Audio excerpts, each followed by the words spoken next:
이 시간에는 혈우병 환우들에게 흔한 불안장애에 대해서 알아보고 치료법을 같이 살펴보도록 하겠습니다. 혈우병 환우에서 생각보다 우울증이나 불안증을 앓고 있는 분들이 많다고 알려져 있는데요. 스웨덴과 덴마크에서 혈우병을 앓고 있는 환우 343명을 대상으로 한 연구에 의하면 혈우병 때문에 우울하거나 불안을 경험한 적이 있으십니까? 라는 질문에 대해서 대상자의 28%에서 그렇다라고 응답을 해서 생각보다 많이 그런 거 정신적으로 힘들어 하시는 경우가 많았고요. 또 혈우병이 심한 정도에 따라서 이 그래프를 보시면 혈우병이 가벼운 분들은 한 16%, 혈우병이 중간 정도이신 분들은 32%, 혈우병이 심하신 분들에게는 35%의 분들이 불안, 우울증을 경험하고 있다고 말씀을 하셔서 그만큼 혈우병으로 인한 질병 부담이 높을수록 훨씬 더 많은 우울, 불안을 경험하는 것을 알 수가 있었습니다. 불안장애 할 때 불안은 한자어로서 안 입을 자, 편안한 안자 써서 마음이 편안하지 않다 이런 뜻을 갖고 있는 질환이 되겠습니다. 사실 불안은 인생에서 피할 수 없는 숙제와 같은 건데요. 인간이 지구상에 살게 된 것은 한 300만 년 정도 되었다고 하는데 300만 년의 대부분의 기간 동안 인간들은 생존의 위협에 노출되어 있었습니다. 특히 야생 동물로부터 자신을 보호하기가 매우 힘들었다고 하고 특히 이렇게 산길에서 늑대를 만난다면 아마 굉장히 마음이 불안하고 괴롭고 한 느낌이 드실 겁니다. 그래서 인간의 삶의 목적이 뭔가에 대해서 아리스토텔레스는 어떤 생존체의 삶의 목적은 행복해지기 위한 것이다 라고 얘기를 했지만 최근 진화 심리학자들은 인간이 행동하는데 가장 근원적인 동기는 생존이다. 그래서 살아남기 위해서 사람들은 행동을 한다라고 되어 있고 따라서 이런 살아남기 위해서 사람들은 불안을 경험하고 또 이 불안을 통해서 뭔가 생존 대책을 세우는 그런 과정이 있다고 할 수 있겠습니다. 따라서 이 원시 시대에는 인간들이 이런 동물과의 싸움에서 생존하는 것들이 가장 큰 불안의 요소였다면 현대 사회에서는 그때랑 좀 다른 어떤 위협과 대처하게 되겠는데요. 예를 들어서 친구들이 나를 환자라고 무시하는 건 아닐지 또는 내 몸에서 갑자기 피가 날 때 이것 때문에 내게 큰 문제가 생기는 거 아닐지 등등 같은 여러 가지 질병과 또 인간과의 관계에서 생겨난 여러 가지 불안을 안고 인간은 살아가고 있습니다. 예를 들어서 우리가 통증을 느끼지 못한다면 어린애들이 불 속에 손을 넣어서 화상을 입어서 생존의 위험이 생기는 것처럼 통증을 느껴야만 사람들은 생존에 도움이 되겠는데요. 이 불안은 어떻게 보면 정신적인 통증이어서 위험한 상황에서 불안을 느끼지 못한다면 적절히 잘 자기를 보호하지 못하기 때문에 생존의 가능성이 낮아지는 데 비해서 불안을 잘 느끼게 되면 불안에 따라서 몸이 위축되고 거기에 따라서 자기가 처한 위험에서 어떻게 대처해야 될지 집중하게 되기 때문에 어떻게 보면 이 불안 반응은 생존을 위해서 꼭 필요한 그런 반응이다라고 볼 수가 있겠습니다.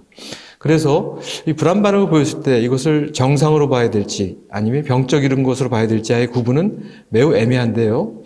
나중에 불안장애에 대해서 다시 한번 설명을 좀 드리겠지만 때로 이 불안한 정도가 너무 과도해서 그 사람이 생활하는데 또는 직업적 기능을 하는데 지장이 있다면 그것은 약간 좀 병적인 거라고 볼 수 있겠습니다. 그래서 이따가 불안장애로 할 수 있는 기준들이 어떤 것인지 간단히 살펴보겠고 또 이런 과도한 불안을 조절하기 위해서는 우리가 어떤 노력을 할 수 있는지 이런 것들에서 알아보도록 하겠습니다. 불안을 느끼는 인간의 마음은 어디에 있을까요?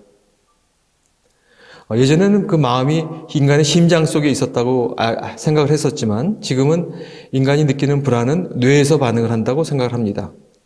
여러분들은 뱀을 좋아하시는지 잘 모르겠지만 일반적으로 인간들은 눈을 통해서 뱀을 보게 되면 어린애들은 저게 뭔지 하고 생각할 수 있지만 성인들이 되면 다 뱀은 굉장히 위험하고 물리게 되면 독에 의해서 생명을 잃을 수 있다는 것을 알고 있기 때문에 뱀을 보는 순간 이 시각 정보들이 이 살라무스라고 하는 뇌의 구조로 전달되고 이 구조가 시각 중추로 전달이 되고 시각 중추로부터 저게 뱀이구나 라고 생각을 하는 것들을 알려주게 되면 뇌에서 이 뱀에 대한 어떻게 대처를 할 건지를 갖다 생각을 하게 되는데 바로 이렇게 뱀을 인지하고 뱀을 어떻게 대처해야지라고 생각하는 반응도 있지만 또 이 뱀을 딱 보는 순간 이 살라무스로 된 뱀 같은 물체가 나타났을 때 바로 이 편도라고 하는 아미그달라라는 부위인데요. 이 아미그달라가 이 뱀과 비슷한 물체를 보는 순간 깜짝 놀라면서 이거 위험한데 무조건 피해야 돼 하면서 깜짝 놀라면서 회피하게 되는 그런 반응들을 보이게 되는데 이 아미그달라가 바로 이런 두려움을 느끼는 위험을 느끼는 그런 중추로 알려져 있습니다. 따라서 이 아미그달라가 너무 예민하신 분들은 작은 자극에도 쉽게 놀라게 되겠죠. 그래서 나중에 이제 뱀에 대해서 한번 놀라신 분들 같은 경우는 두 번째 뱀은 아니지만 뱀과 비슷하게 생긴 막대기만 보더라도 이거 뱀 아니야? 라고 하면서 깜짝 놀란 반응들을 아미그달라에서 하게 되는데, 이 편도에서 하게 되는데, 이 편도에서는 바로 이 뇌 척수 쪽에 돼 있는 중추 쪽으로 자극을 해서 이 중추에서 주로 교감신경계가 흥분이 돼서 교감신경계가 흥분됐을 때 나타나는 여러 가지 스트레스 반응들을 몸에서 경험하게 되겠고, 그런 것들이 이제 불안 증상이 되겠습니다. 그래서 보통 우리 뇌에서는 보통 의식적으로 내가 나라는 존재로 인식하게 되는 것은 뇌 전체가 아니라 뇌의 이 피질에 해당되는 것이라고 합니다. 내가 생각하고 판단하고 하는 것들은 바로 이 뇌의 피질에 해당되는, 동물들은 매우 작지만 인간에서 매우 발달되어 있는 이런 네오코텍스, 뇌의 피질에 해당되는 것들이 어떤 판단을 하게 되겠고요. 그에 비해서 약간 동물적인 반응을 하는 것들, 예를 들어서 새에 여러분이 가까이 가면 새가 화들짝 놀라면서 날아가지 않습니까? 이런 새들 같은 건 특히 이런 편도가 매우 크게 발달되어 있어서 시각적으로 또는 청각적으로 자기한테 조금이라도 위험한 자극이 오게 되면 이 편도가 깜짝 놀라면서 회피 반응을 해서 도망가는 반응들을 하게 되겠고요. 인간의 경우에도 이 아미그달라 반응들은 즉각적인 반응들을 하게 돼서, 예를 들어서 예전에 피가 많이 나서 심하게 놀란 경험이 있는 분이라면 그 후에 조금만 피가 날 것 같아도, 예를 들어 어린애 같은 경우는 피를 보는 순간 엉엉 울기도 하고 엄마를 부르고 놀란 반응을 하는 것처럼 이 편도가 반응들이 예민해지기 때문에 이런 혈우병 환우들 같은 경우에 부상을 당하거나 또는 어떤 외상을 당한 경험들이 있는 분들이 경우라면 그전 외상을 당했던 것과 유사한 자극에 노출되면 바로 이 편도가 반응을 해서 논란 반응, 스트레스 반응들이 나타나서 불안 증상들이 생기게 되겠는데요.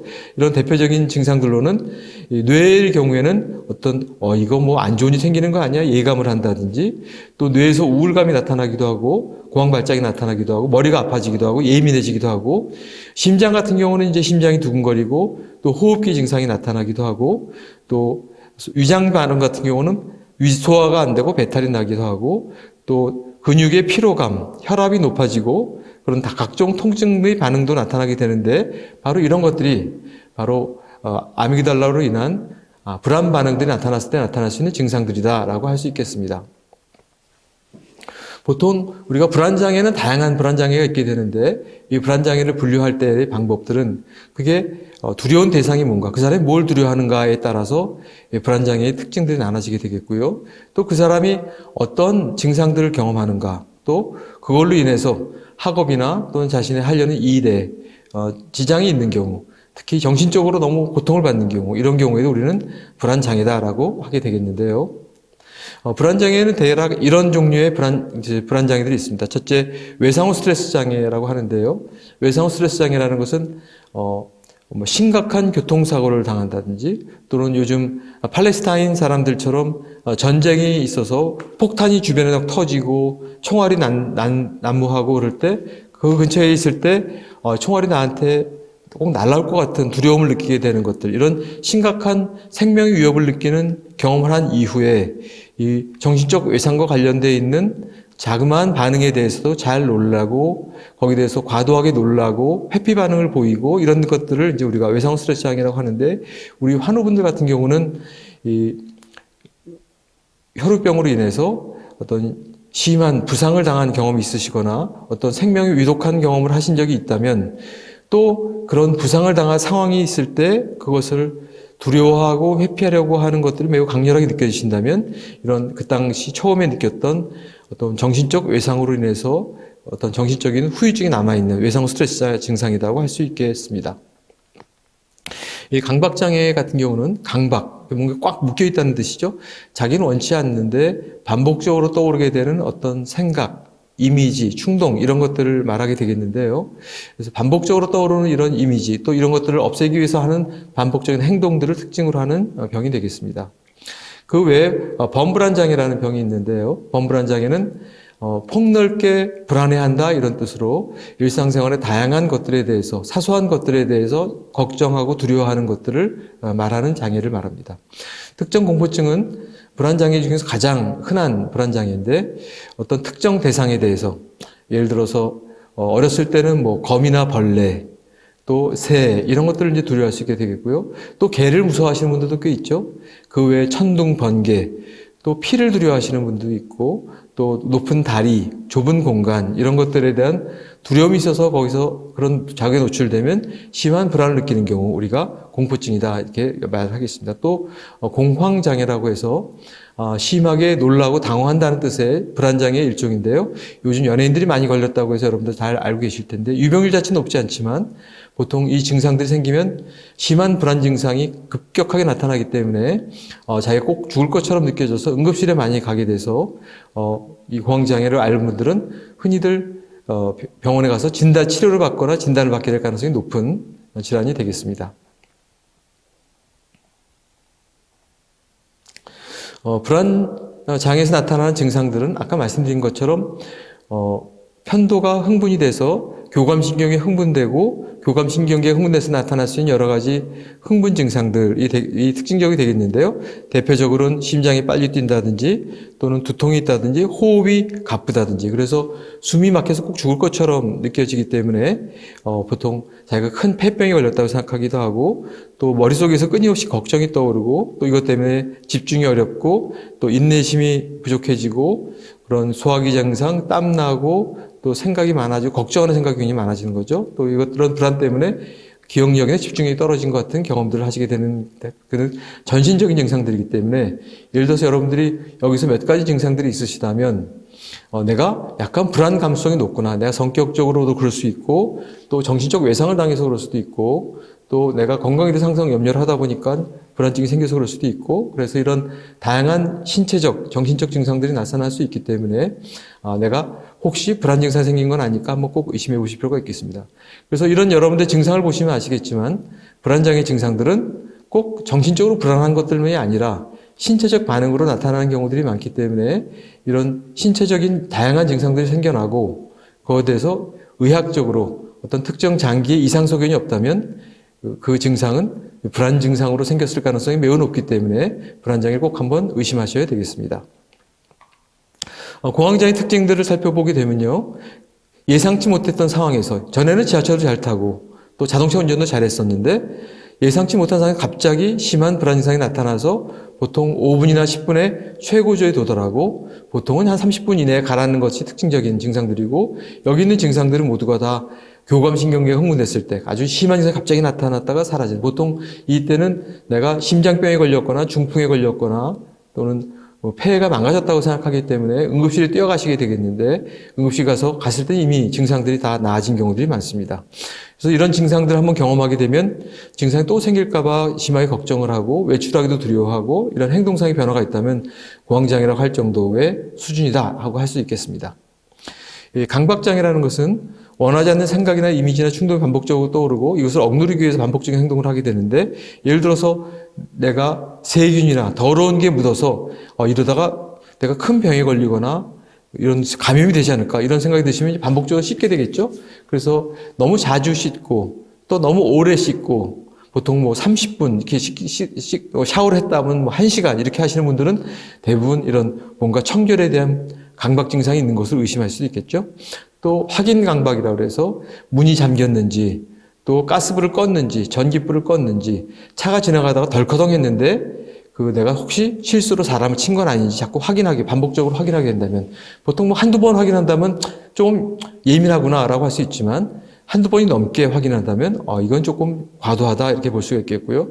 또 항상 물건을 놓을 때 정렬을 깨끗이 해야 된다든지 어떤 숫자 강박이 있어서 세 발자국 걸을 때마다 다리를 살짝 든다든지 또 책상에 앉을 때 5번째 또는 10번째에만 앉아야 된다든지, 또 뭔가 항상 카운트를 해서 그 카운트 숫자가 내가 싫어하는 숫자가 나온다면 내가 불길한 숫자라고 생각하기 때문에 그 숫자가 안 나오기 위해서 반복적으로 또 다른 숫자가 될 때까지 확인한다든지 하는 것들이 되겠고, 또 물건을 잘 버리지 못해서 자꾸 혹시 나중에 쓸 일이 있지 않을까 싶어서 물건들을 버리지 못한다면 이런 저장 강박증이다라고 할 수 있게 되겠습니다.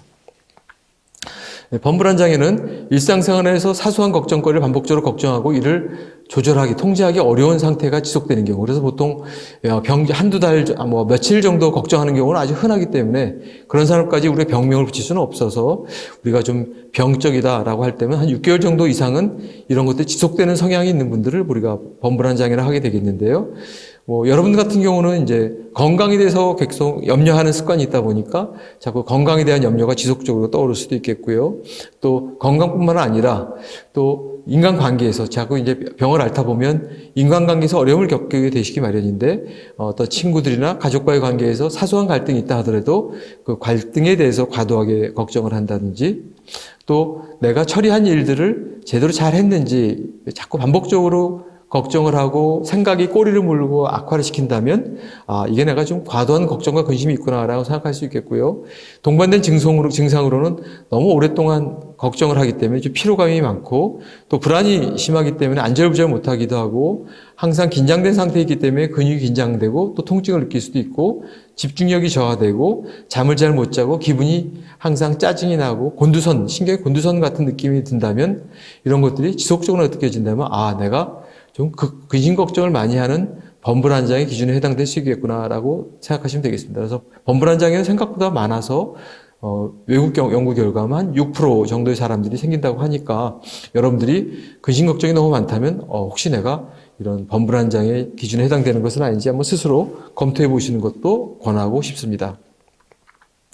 사회공포증은 어떤 사람들 앞에서 말하거나 또는 발표하거나, 또 사람들이랑 같이 밥을 먹거나 소변 보거나 글씨 쓰거나, 이렇게 뭔가 남들 앞에서 뭔가 행동을 할 때 심한 불안감을 경험한 뒤에 그 행동을 다시 하게 될 때 또 내가 그런 심하게 떨어서 사람들한테 창피를 당하지 않을까, 남들이 나를 무시하지 않을까 하는 그런 두려움이 너무 심해서 뭔가 사람들 앞에서 뭔가 행동하는 것들에 지장이 있는 경우를 말을 합니다.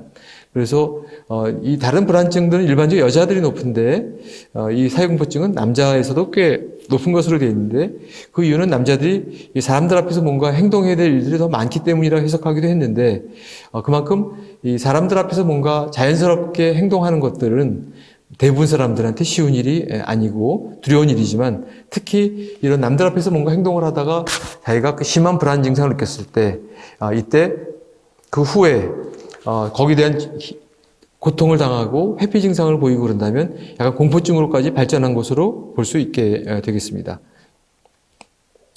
불안장애 치료에 대해서 간단히 살펴보도록 하겠는데요.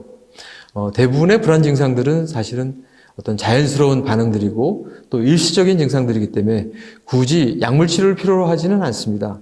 하지만 이런 증상들로 인해서 본인이 너무 정신적 고통을 당하고 있다거나, 예를 들어서 그것 때문에 잠을 못 자고 괴로워하고, 또 이런 불안 증상으로 인해서 내가 뭔가 일상생활을 하는데 지장이 있다거나, 또는 가족관계에서도 어려움을 겪거나, 예를 들어서 너무 불안 증상을 자주 호소하다 보니까 가족들이 너 도대체 왜 그러니? 너 이렇게 엄살을 부리니, 꾀병을 부리니, 이렇게 오해를 받을 수도 있고, 또 내가 뭔가 직업 활동을 해야 되는데 직업 활동할 때 두려움 때문에 내가 뭔가 일을 할 수 없다면 그때는 이제 이게 약간 병적인 것이구나. 따라서 어떤 약물 치료도 고려해 볼 수가 있겠는데요.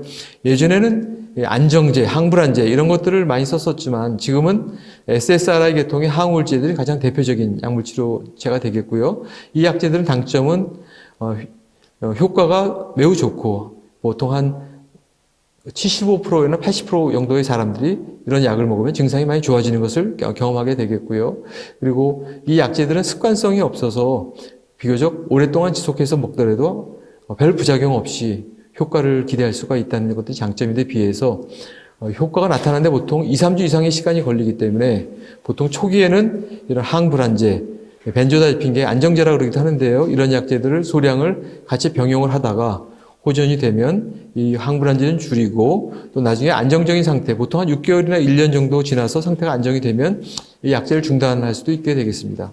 하지만 이런 불안장애들은 재발이 되는 경향들이 많기 때문에 호전 이후에도 증상이 재발될 수 있기 때문에 재발된 경우에는 여러분들 다시 또 이런 치료를 받게 되면 쉽게 회복이 되는 것을 볼 수가 있게 되겠습니다. 아무래도 약물 치료보다는 우리가 심리적으로 이런 불안 증상을 극복하는 것이 가장 바람직하게 되겠는데요. 보통 불안장애 치료는 인지치료, 행동치료, 생활습관 교정, 반추하는 습관. 반추라는 것은 이제 반복적으로 생각을 하는 습관들을 말하죠. 그리고 규칙적인 이완운동. 이런 것들을 이제 여러분들이 다 생활하시면 좋겠는데요. 제가 말씀드린 이 부분은 꼭 불안장애가 아니라 우리 혈액병 환우들이 흔히 경험하는 우울장애에서도 똑같은 그런 원리가 적용될 수 있고, 이런 불안, 우울을 많이 경험하고 계시다면 이런 생각을 교정하고 또 자기가 이완을 잘할 수 있도록 행동을 교정하고 또 생활 습관을 관리하고, 특히 이런 알코올을 많이 드신 경우에 술을 먹으면 불안이 감소되긴 하지만 술이 깰 때 또 심한 불안 증상이 생길 수 있기 때문에 알코올은 사실은 일주일에 한두 번 이내 양을 드신다면 맥주 한 캔 정도 이내를 유지하시는 것들을 보통 권하고, 안 먹을 수 있으면 안 먹는 게 더 좋다라고 생각을 하고, 술을 많이 계속 지속하면서 기분이 불안하고 우울하시다면 약물 치료를 받는 것보다는 일단은 술을 끊고